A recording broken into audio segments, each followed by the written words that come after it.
Hello guys, Adeposi Okupe here from the Wealth Crusade, and in this video we're talking about how to build wealth in your 30s. So if you're between the ages of 30 to 40 and you want to get started building wealth, building your financial freedom and getting your money right, stick around because this video is for you. All right, so I'm going to give you about 6 tips, I'll call them tips that you can follow that will help you. Obviously they're not you know requirements, right? But they're things that will help you on your journey. As you know, this game of wealth is very subjective. You can make money, you can build wealth in a number of places, but depending on your current situation, depending on where you're living, where you're situated, and the opportunities available to you, your choices may be limited or at least directed to a particular direction. So the first thing you need to know is obviously you should have started in your 20s, right? So it goes without saying that if you're trying to build wealth, the earlier you start, the better. So if you want to be financially free and you're starting right now in your 30s, understand that you probably could have gotten a head start if you started 5 years ago or 10 years ago, right? But as they always say, the best time to plant a tree was 20 years ago. The next best time is now. So if you don't start today, obviously it's going to be harder, to do this 5 years down the road or 10 years down the road or even further. All right. So if you think starting in your 30s is bad, try starting in your 40s and see how that goes, right? So one thing you need to consider is now that you're, in your 30s, like, there's life. You have a life, you have a family, you have responsibilities. You probably have an income going on, you have sort of a career direction, you know what you're doing, you have a persona, right, in society. But it comes with its own baggage, it comes with its own restrictions, if you would say, if I might say that. So those things you need to put in perspective, because you're not 25 where you can just downsize and live, on the sofa in your parents' house, or go squat somewhere to save money, right? There are expenses that you would have to take care of. There are responsibilities that you would have to take care of, and you need to put that into perspective when you're determining how fast or how aggressive you want your portfolio to grow. So let's dive into the tips I have for you on this particular video. The first step is you need to mind your money. Okay, there's no progress you can make if you don't start here.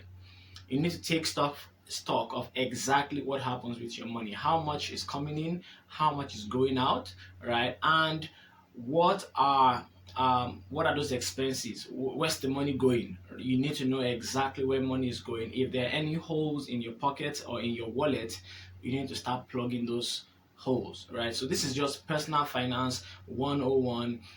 If you have a leaky pocket, here is where you need to start plugging them. Okay, frivolous expenses, huge lifestyle costs. You need to start trimming down some of those things, right? So understand how to start saving, save some money. So these are steps in minding your money.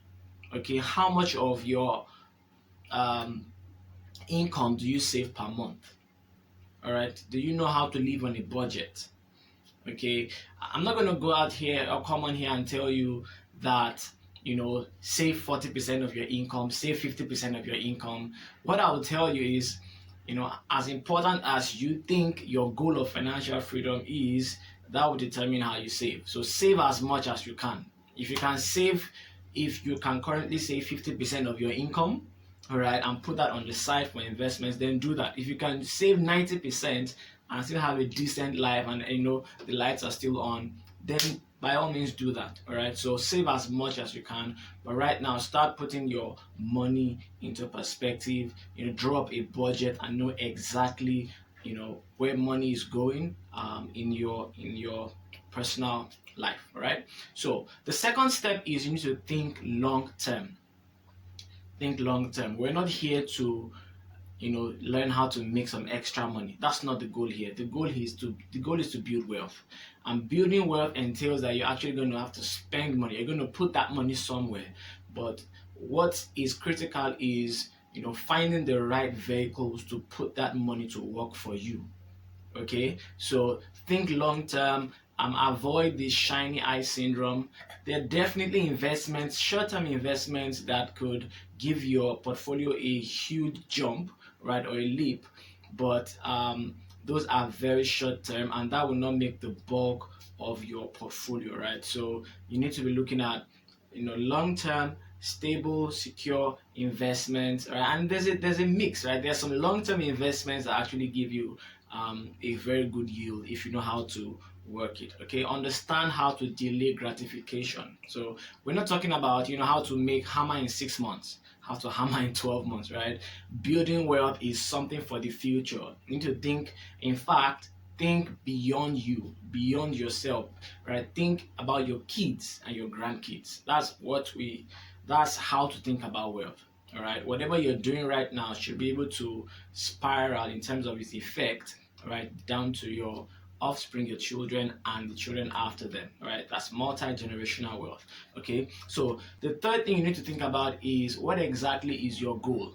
I've gone on a limb here talking about multi-generational wealth because that's how I tend to think.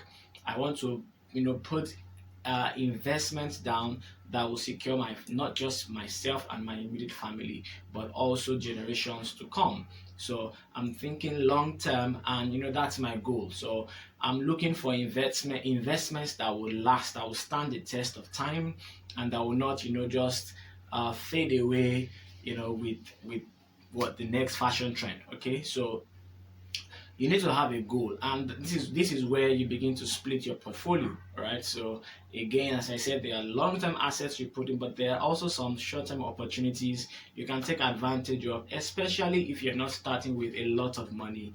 These short-term, high yield, a little bit higher risk opportunities can get you there very fast. Okay, now I'm going to tell you, I think this is about what, the third, yeah, so this is the fourth tip. I've given you three already. The fourth tip I need to give you here is build an emergency fund. And I can't stress this enough. It's an advice I've given myself. I've adhered to it. I've also violated this idea, and I've suffered for it a couple of times in my personal life. So build an emergency fund, but there's a catch, right? There's an end to it. You're not just building an emergency fund just to keep money there, say for a rainy day. If you build your investment portfolio right, especially if you follow me and you agree with my ideology of cash flow assets, it will get to a point where you will no longer need the emergency fund. All right, so with some experience now, I understand that yes, by all means, save an emergency fund at least 6 months of your living expenses. If you can do 12 months, that's fine, just to give you a buffer, because the last thing you want to do is actually having to say to sell off some of your investments because of a pressing financial need. Right, so I've had to do that a couple of times, and if I just had that emergency fund, it would have saved me that headache. So definitely have an emergency fund, but only until your cash flow assets cover up that expense. So for example, if you have, let's say your 6 month emergency fund is maybe 500,000 naira, right? And if you get to the point that you now have passive income from your assets that is paying you over 500,000 per month, or let's say 1 million per month, you probably don't need the emergency fund there, because every 30 days your 1 million stash is being replenished. So so at some point, and most people don't think about this, but if you play this wealth game consistently enough, you would actually have a money problem, meaning that's the opposite of the money problem, right? You would have money coming in, and you would have to look for where to put them, okay, or put that money. So at that point, you really do not need an emergency fund in the sense of it, because you have cash flow coming in every month that you can basically do whatever with. All right, so I'm going to give you about two more tips which I believe are very, very instrumental, especially in the beginning phases. So the first one is started, and I've given you 4 already, so 2 more, right? So the 5th tip here is going to be I recommend starting a business. I highly recommend starting a business on the side. All right, so if you're already an entrepreneur, you need to look at how to scale your business. But the important thing here is business is one vehicle that can help you accelerate your journey to wealth. You can build wealth as an employee, it's just going to be much harder, and especially with the, insecurity of holding a job. But there's more leverage in a business. You can decide to put more hours, you can decide to expand, get debt, get more partners, and increase your income.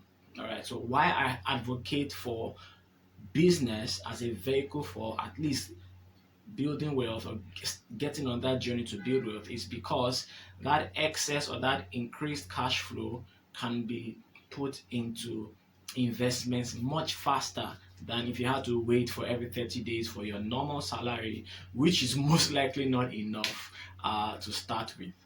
Okay, so I advocate if you're an employee, start a business on the side. If you're already in entrepreneurship, double down on your business and look for how to scale it so that you can take the added income without increasing your lifestyle. Take that income and put it into investments, and then you'll be well on your way. And the very last tip I have for you on this video is get enlightened, get education, get financial education. Most of the things that will help you to become financially free are not taught in schools. All right, so you would have to learn this the hard way, or by paying for a course. But what I've seen that is going to be most beneficial is if you actually surround yourself with people that are in the same direction, people that are going after what you are going after. So for example, joining an investment club. If you join an investment club, you would make progress much faster because you will see a lot of people that are doing exactly what you should be doing. So obviously, there's that social factor there, and you will see that they're getting results.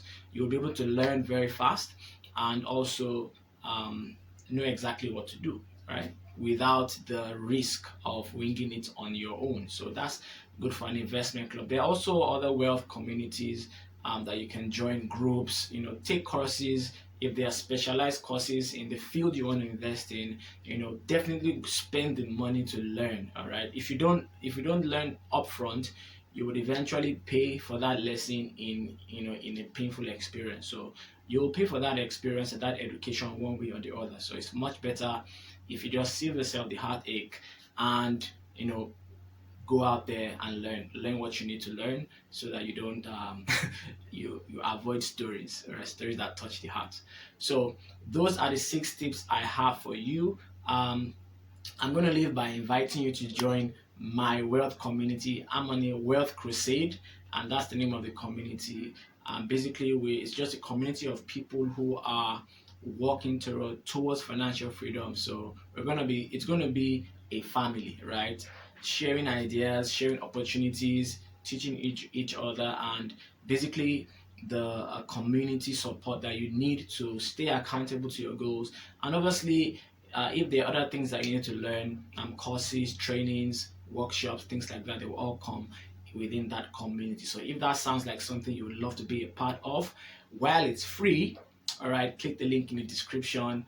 You will see the Telegram link to join our Wealth Crusade community, and we'd love to welcome you there. So thanks for watching the video. I hope you take action on building wealth, and I hope to see you in the community.